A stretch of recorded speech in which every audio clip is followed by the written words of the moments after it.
In Ukraine, leaders in the self-declared Donetsk region say they will demolish a steel plant used by Ukrainian forces and civilians during an 11-week standoff in Mariupol. The Ukrainian military ends operations in that key city of Mariupol, and it's focusing its defense in other regions of the country now. Some troops captured by Russian forces are still being detained. Now, this all comes as Finland and Sweden have now both submitted their applications to join NATO, a move Russia has called provocative. President Biden will welcome Finland's president and Sweden's prime minister to the White House tomorrow.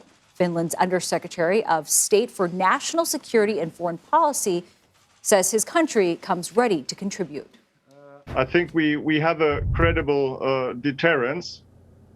After the Cold War, many countries started to demobilize, especially in Europe. We didn't. We always maintained a credible defense, a credible threshold. All right, let's bring in Max Bergmann for more on this now. He is the Europe Program Director for the Center for Strategic and International Studies. Max, welcome. Great to have you with us. So, of course, we are seeing this process move rather quickly. Still, it is far from a done deal. Can you break down for us why Finland and Sweden are moving with such haste to join NATO?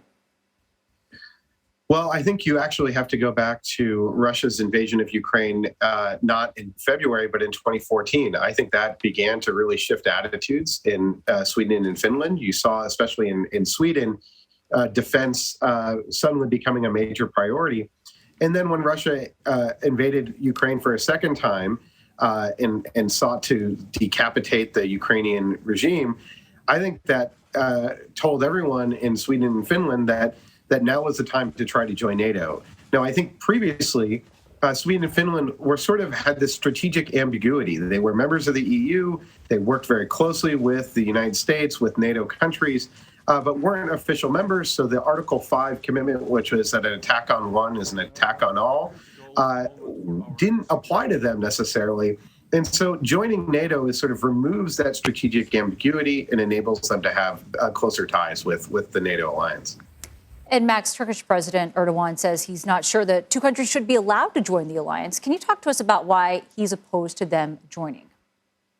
Well, I think this is the big mystery right now, where Turkey is claiming that they want a stronger action from Sweden and Finland when it comes to dissident Kurds that are in their countries and dissident Turks. But a lot of the speculation here is that Turkey just sees that by holding up the process that maybe it can gain leverage, maybe with these countries, maybe with the United States in its effort to acquire certain weapon systems.